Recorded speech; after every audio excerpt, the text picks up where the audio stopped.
This is always the part that I don't want to do because it's always a really fun week and I don't want it to be over. But welcome to Clothing Ceremonies. Oh. First of all, I want to thank all of our attendees for coming. It's been a really, really wonderful week, and for all the work that we as staff and our guests of honor have done this week, it wouldn't be a convention without you. And so thank you all for coming. Thank you all for being here. Thank you for helping make CrossingsCon what it is. It is, I think I'm always going to be grateful for the fact that when we started this, people wanted to come to it, because you can't do this by yourself. Speaking of not being able to do this by yourself, I want to introduce my staff again. You've seen us around with the hashtags in front of our names. My name is Masha. I'm the station master.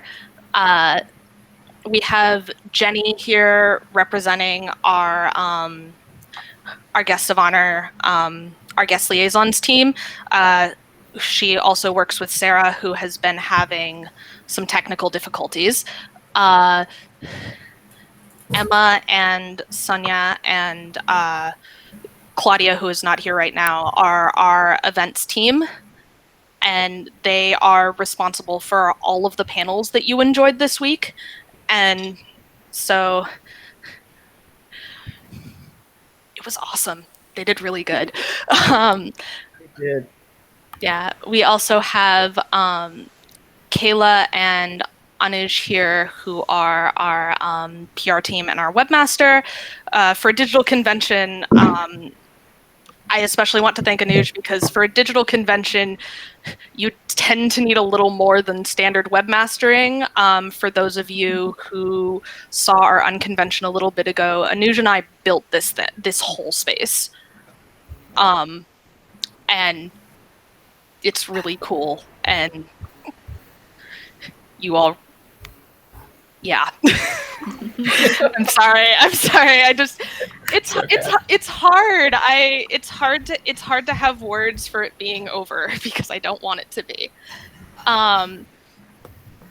We also have Amy here, who is our designer and who made everything very, very pretty for us.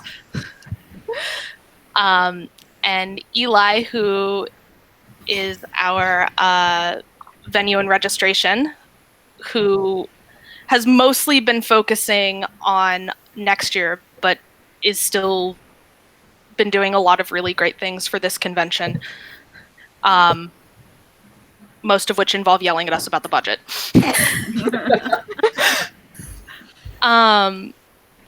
Yeah, if you guys, if any of you want to say something, you are welcome to. Let me shoulder the burden. I was going to pick on you later, Diane. I was mostly talking to my staff.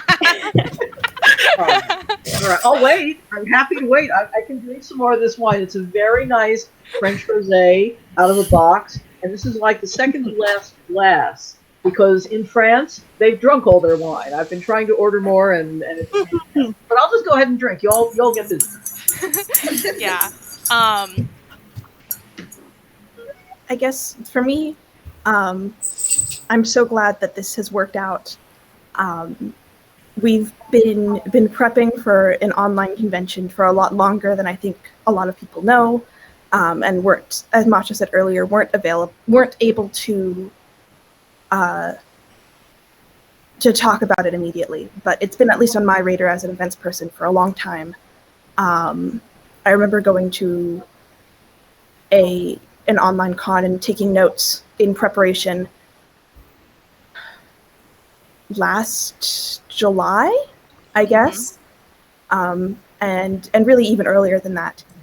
And it's so wonderful to see it actually come to fruition, and actually have people attend.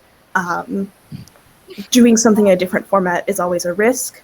You don't know who you're going to reach, who's going to be able to make it. And especially when it's a week long and everyone has other real life responsibilities. It's so fantastic to see all of these people here, all of these guests that we were able to invite from like 4 different time zones, and who were all able to make it.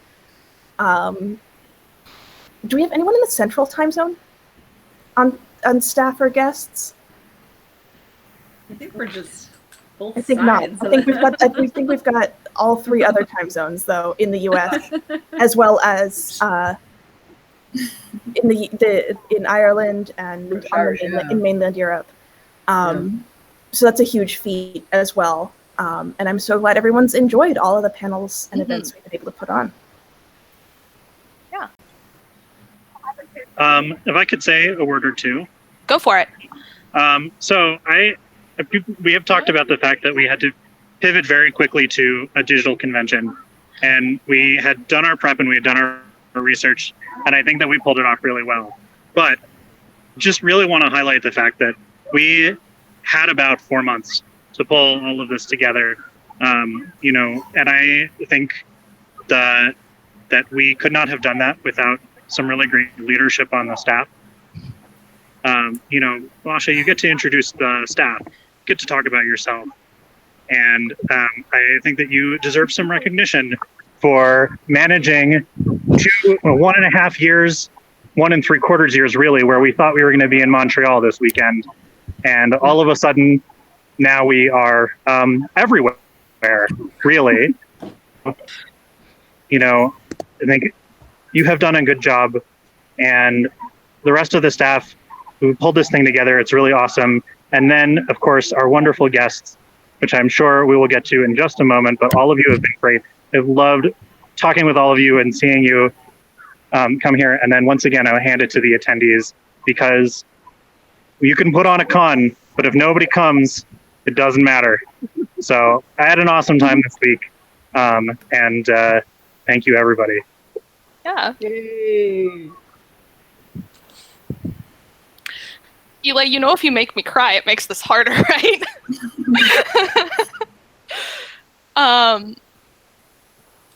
Yes. Can I say something? Yeah. It has been an honor and privilege to be a part of this. And not only is it awesome to be able to see all of the cool events and be able to meet people, but being a part of this staff over the past, I don't know how time works, so I'm not going to mention it. But however long, however long I've been part of this staff, it has been the best support system also, and I'm just really happy to be here and to see all of you here. So thanks. Thank you, Amy. Okay, so now it is time to thank our wonderful guests of honor. Diane Duane, of course, who we always pick on first. Ursula Vernon, Kat Valenti, Jessica Day George, C.B. Lee, and Megan Whalen Turner, who is not here presently, but who did a lot of really cool stuff this week. I just want to extend a huge thank you to all of you for taking time out of very busy work weeks and being able to come and share your expertise and share your opinions and share so much with us. It has been a really, really wonderful time, and you guys have really been at the core of that. And so thank you so much for joining us. And it's been a delight to be here. I'm really glad to hear that. This has been so great. I was telling my husband, he's like, how is it? Because I've done a couple of virtual conventions in the past year, and I'm like, this is the most smoothly run I have ever attended. I have not seen a single problem other than me failing to connect to my parents' Wi-Fi was the only issue. I'm like, everyone is delightful. The staff is all delightful. I love using Gather. You know this. It's like I'm in Zelda. I'm just so amused by it. It's just that everything has run so smoothly. I'm like, I do not understand how you guys have pulled this off because it's been amazing. Yeah, the space and it feels more like an in-person con than any virtual con I've done. It really does. Absolutely. yeah, Just it really shows how much work. Go around and chat, like being able to chat and not just like you're logged into Zoom, please mute yourself. You know. Yeah. Yeah, and it feels very like organic with the space and like just like the meet and greets and the stage and the events that you all have been putting on. It felt really like just wonderful to be here, and it has, you know, like Jessica said, the feel of an in-person con, but the accessibility of being across multiple time zones. Mm-hmm. Thank you. The games and the topics and stuff have been really different and fun, and not just the kind of the standard type of panel that you see. So I've really enjoyed this so much. Thank you. That makes me really, really glad to hear, because one of the first things that we did when we started pivoting to an online convention 4 months ago is like, one of the most important things to us and to this community at the convention is being able to have those spaces to just talk to people. And so one of the first questions that we wanted to answer when we started planning this is, how can we preserve that feel of being at an in-person convention and make it satisfying for people and make it fun for people when we're not all in the same hotel for a weekend. And it really, I cannot tell you how happy it makes me to hear that you think we succeeded in that. It's one of our big goals. I think we like really combated that Zoom fatigue thing that people talk about too, like by being able to kind of space things out over a whole week. That's like my favorite part. Being able to like just truly enjoy it. Yeah, not being Thursday through Sunday from like 8 to 8 was a good choice. Oh, please, we wouldn't have made you start any earlier than 10. Ow. I don't wake up that early. That would have been 6. No, I mean if we'd been all together in one hotel, we don't do events before 10 a.m. We sleep. But even so, being physically in a space during a concentrated time period, 2-3 days, it's surprising how quickly that can pile up on you. I think a lot of us are sort of educated out of noticing it until we're standing at the airport or, you know, whatever, and suddenly it all descends on you. That you've just been through an amount of interaction that you might normally experience over the period of a month or maybe 2 months, and these days more than a couple months. Whereas this venue has allowed it to, you know, just feel a lot less concentrated and difficult. It doesn't hurt, you know, that you're able actually in the morning to go down to your own kitchen and make your own damn mug of tea and then walk in and, you know, meet up with everybody without leaving the house. I'll say that's a unique set of circumstances, but it's been made to work in our benefit. You have to love it. Mm-hmm. Thank you.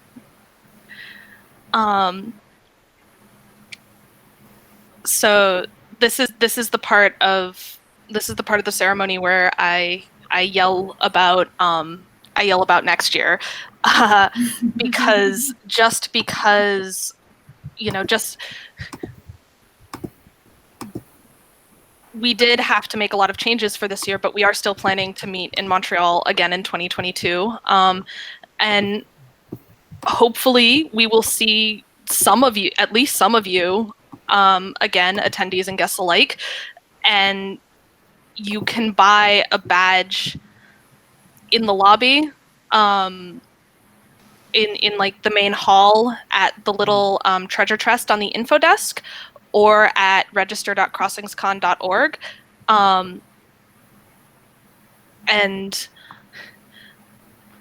yeah, I've had so much fun this week getting to see everyone and getting to talk with everyone, but I really hope that I can see as many of you as possible again next year, because this has been fun and I want to do it again.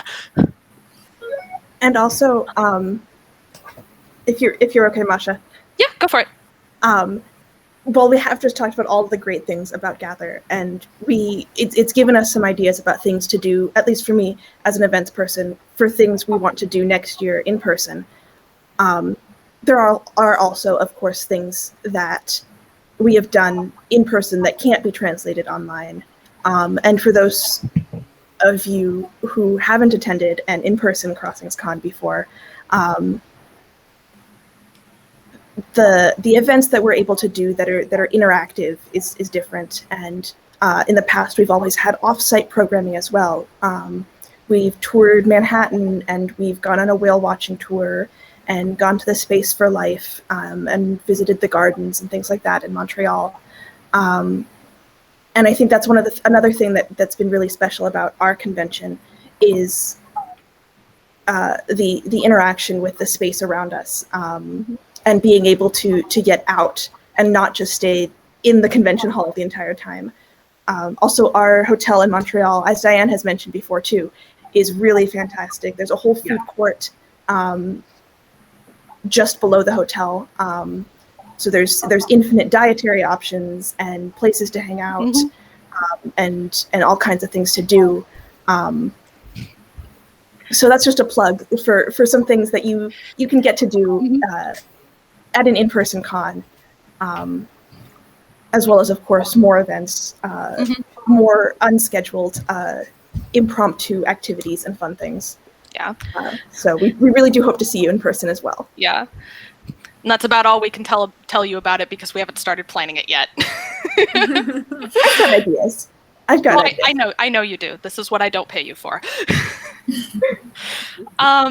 But yeah, thank you all again for coming.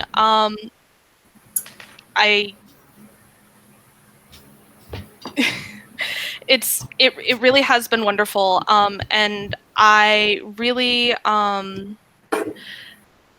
I hope that we will see you next year, but I also I want to hear I want to hear more about, like, in general, not right this second, about what everyone liked about this. So if you haven't already, we have a newsletter. It is pinned in the chat, or you can find the sign up for it at the info desk. We will be sending out a survey there and on social media, so you can tell us what you thought. That will also have all of the news about next year without having to be on Twitter for it. And so please sign up for that. We, especially to our attendees, like, we want to hear what you enjoy, because it helps us make a better con. Hi, Eli. Hey. Hi. So Diane alluded to this a little bit ago, and I want to jump in and talk for just a moment about con drop. We've been talking about hydration, been talking about making sure you take care of yourself. And one of the things for an in-person convention is you have so much interaction, and you make new friends, and you really live in a small community for a whole weekend, that you go home and you get con drop, right? And one way to combat that is to stay in touch. And I think that especially with those of us who have pandemic and cautious as stuff has opened up and maybe closed back down, that this may still be a heightened amount of interaction.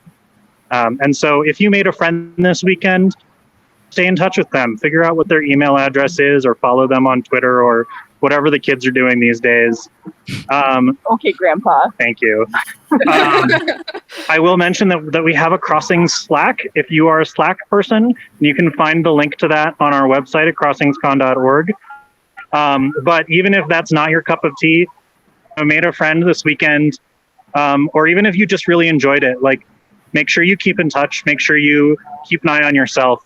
Self-care has been important. It continues to be. So especially if you're a first-time con goer, this is something you might not expect.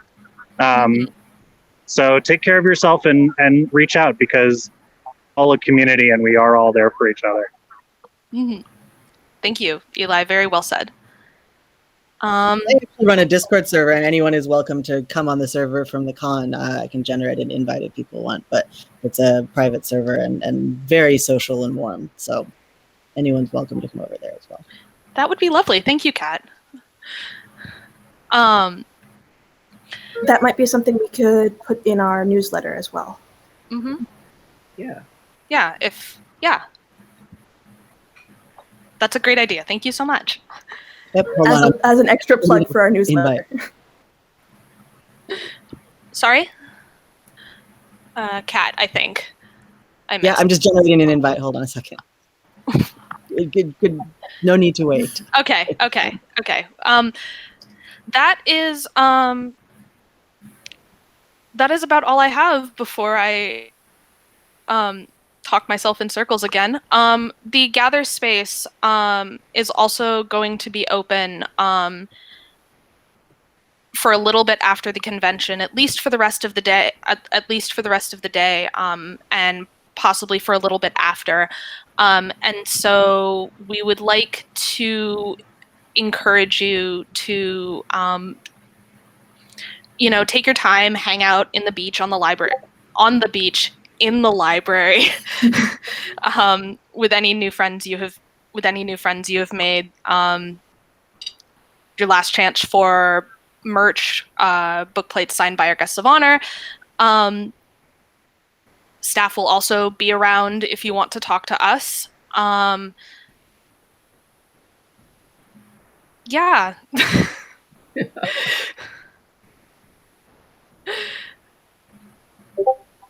Okay. Kat has generated a link. Normally says that normally the server is limited to Patreon patrons, but that invite is for CrossingsCon people as a thank you gift. So thank you, Kat. And I am going to put it in a wider chat, because I think nearby will only get the people in the front row. Oh, whoops. Yeah, sorry. I'm still new to all this, but that's okay. That's okay. Yeah. Thank you all again. Yay. We'll see you next year. Yeah. Can I say? Oh yeah. You can say however many words you want. God, that's how I got into this mess, isn't it? Okay. I first of all, I really want to acknowledge my fellow guests of honor. Thank you all for being here. I'm frankly kind of stunned to be in your presence, because a lot of you, if you dropped your masked Hugos and Nebulas on me, you could crush me like a bug. And and it would probably be interesting to behold. But it's so great to have you here, and I would desperately hope to see some of you in Montreal next year. Trust me, this is a great con hotel. It's got a super restaurant right downstairs. It's got a nice supermarket with weird, wonderful alien Canadian food. It is. I use alien affectionately, as you know. It's a great place to be. It is beautifully sited and surrounded with good restaurants. But more to the point, I particularly commend to you the company of the ConCom. This is one of the most delightful convention running crowds it's been my pleasure to be associated with in easily 30, pushing 40 years of con going now. And that's the fun thing too. If I can speak briefly as sort of most senior of equals, it came to me suddenly about 10 minutes ago. Shit, it probably is most senior. I'm going to be 70 next year. When the hell did that happen? I was like 35. I was 35 a minute ago. I mean, so plainly time is not operating correctly. But in any case, looking backward over a lot of con going and a lot of fandom, it's a privilege to be associated with one of science fiction and fantasy's great fandoms that I'm accused of having in some way caused or produced it fills me with nothing but awe and delight. It's a pleasure to be with you guys. Excuse me, you folks. I got to stop saying guys. Habit, right? But I'm looking so forward to 2022. My cousins, we don't see enough of each other physically. I see, guys, 22 in Montreal. That's me. I'm done. I'm getting drunk now. Well, we all go to the bar at this point. Well, everybody else who hasn't gone. What? Wizards are nice. Yes. They're not loonies. Yes. That was someone with whom I seem to be physically associated saying that Young Wizards fans are nice. Well, he should know. It's true. So I'll bring him with. He'll take you downstairs and bore you about swords. You'll love it.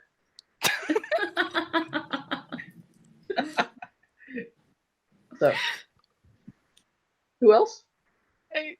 Is it always in Montreal or does it move around? It's been in Montreal so far. We moved around. We moved around a little bit when we started out because we were trying to pick locations and have a loose theme around consecutive Young Wizards books, and so You Want to Be a Wizard takes place in New York, and so we had the convention in Newark because New York is expensive. Yeah. And then Deep Wizardry has the whales, and so we went to Long Beach because there's the Long Beach Aquarium there, and we could go on a whale watch for our offsite programming. And then for year 3, we had to putting the con on Mars is hard. Yeah, well, So we thought finding a really nice hotel that was a little easier, like a really nice hotel that had a lot of amenities and met a lot of our needs and was just a nice place to hang out and maybe have the not have to move every year was a better choice than trying to take over NASA to build us a convention center. Not that there aren't a bunch of Young Wizards fans at JPL and NASA, but you don't like to put extra work on their plate. They got enough right now. Mm-hmm. So Montreal, seemed like a perfect fit. Mm-hmm. I'm not complaining. It's only a 4-hour drive from my house. So it's very convenient. Oh, cool. That's similar. It was good for a number of reasons. And I mentioned it, and people picked it up and ran, and lo, it came to pass. And it's a pleasure that it's going to come to pass again because it's a nice spot. It's open, it's airy. There's a cool fountain that does great tricks. Sometimes big music things come through. I still remember that mad concert out of the mall last time. Mm-hmm. That was a lot of fun. But also the really nice food hall downstairs and the grocery, which was a never-ending source of joy, and which will try to sell you maple syrup in forms you've never seen or heard of before. That's always good. Mm-hmm. But just a great place, a super spot. Yeah. Yeah. Well, I'm going to hop off the spotlight hex now. Thank you one last time. Go hang out with people. Thank you.